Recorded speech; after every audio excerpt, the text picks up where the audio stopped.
In 2016, I was fortunate and blessed enough to be connected with Mr. Joey Travolta. He was a special ed teacher himself, and he started this mini movie house to allow children with handicapabilities or handicaps. I prefer handicapabilities myself, to the experience of being in the movie industry without actually being in the quote-unquote movie industry, where we create, develop, and film all in one building with a talented group of individuals, of 35 students in total, plus staff. There's 37 human beings in that building. At least when I was there was 37 human beings, and all extremely talented. So we would develop, and create these 30 to 35 minute short films, and we would premiere them with our own movie premieres at the local movie theater we have here in town. And we were lucky enough, because of Joey's older brother, John, we were lucky enough to be connected to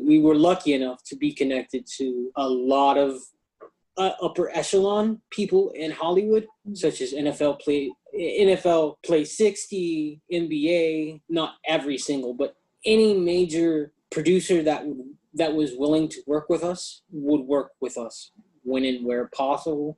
And we would take contracts and or movie ideas and develop them for them using our editing bay, cameras, and our talented individuals that we had in the building.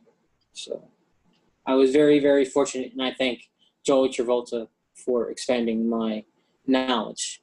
He taught me how to edit. He taught me how to use a camera better. I also should state that in 2013, as well as being among this street ministry, this motorcycle ministry, I started volunteering at my home church, River Lakes Community Church here in Bakersfield. I became a senior operator for one of 4 cameras. I worked for 5 years under Lane Densmore, and I give him all the credit for originally teaching me and taking the time to bless me with more talent. So it's thanks to both Lane Densmore and Joey Travolta for allowing me to grow my talent into what it is today. That's really great. You know, a lot of people that have problems, and they have excuses. They use their tragedies in their life as an excuse to not move forward, to not help other people, to feel sorry for themselves, to be mad at God. And maybe there was a period in your life that you did that. If there is, I don't know. Maybe there was. Yes, I was at a very, very young age. I was very, very angry. I was extraordinarily angry. In fact, my grandmother put me in anger management classes because she couldn't understand why I was so angry. And I would see these kids around the small neighborhood that we lived in, being able to just go out and walk and ride bikes and play. And I was so upset as to why I was being called all these names. And I just became a very, very angry kid until I got into church and reading Bibles more often and understanding that the only advocate that you have is yourself. So be as kind as you can, where you can and when you can, because no one's going to help you but you. And that was my father's main lesson that he taught me. Oddly enough, he was sober that morning when he taught me that lesson. And I've carried that lesson throughout my entire life. and And to give him. ultimately, the power we get from us is truly ultimately from God. If we depend on Yes, ourselves and ourselves alone, we are destined to fall. We must always exa- give it to God and let God lead. And we have to cast our cares on Him no matter what. And just because we turn our lives over to the Lord when we do become saved, it certainly doesn't promise us a rose garden. If anything, a lot of times our situations can get a lot worse. And that's when we really have to dig our heels in and yes, just trust and have faith and have belief that God has us, because He does. yeah, It's like when Peter got out of the boat and was walking towards Jesus, and Jesus was saying, "Come through the storm, come to me." Peter was walking on the water until hmm, he took his eyes off Jesus, yeah, and he went amen, down into the sides amen. and he went under. So we have to always, always, and it's hard.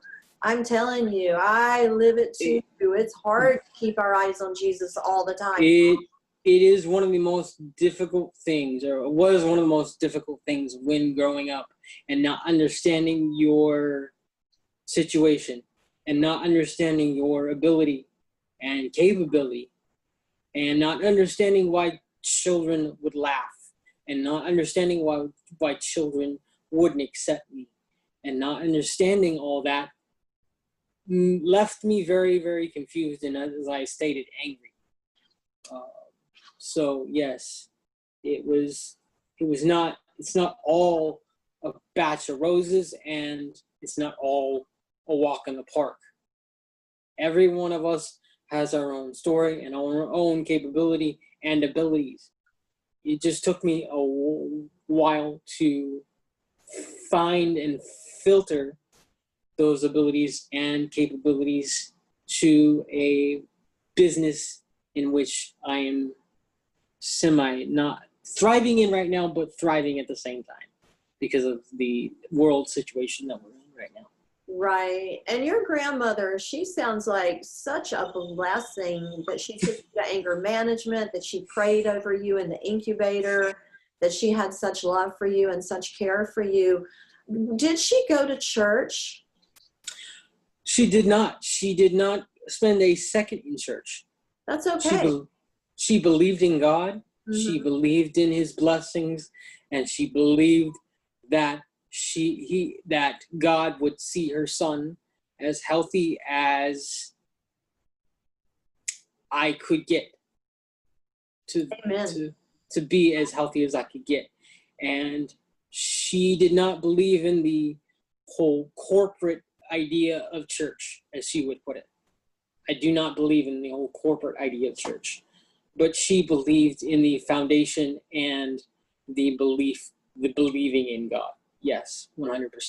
Well, we must be very careful at church anyway. There are a lot of wolves in sheep's clothing in church. There are some wonderful churches, but there are also a lot of wolves in sheep's clothing, especially the closer we come towards end times, which I do believe is really, We're in the middle of end times right now. yeah. I wholeheartedly, and no one's gonna get me off of this pedestal. I believe in my heart of hearts that we are in the middle of end times right now, because I have never, ever, ever seen the world as mean, nasty, and misunderstanding as I see it today.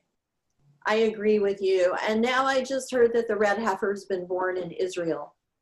And once the red heifer is born, one hasn't been born in 2,000 years. And what they will do is take it to the Temple Mount and sacrifice it.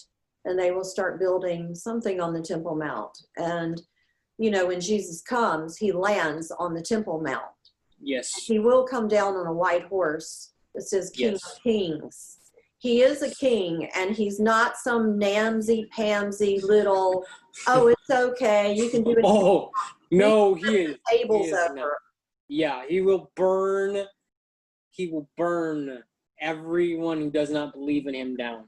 Yes, and it's coming at a very fast pace, because one of the signs of the end times is there will not be anyone who hasn't heard of the gospel. And with the iPhones and the computers, pretty much it's becoming that way. People in the most remote villages in Africa are hearing the gospel. The missionaries are going in like they've always done. God bless them. And they're being martyred like they've always been. But it's amping up. China's really bad.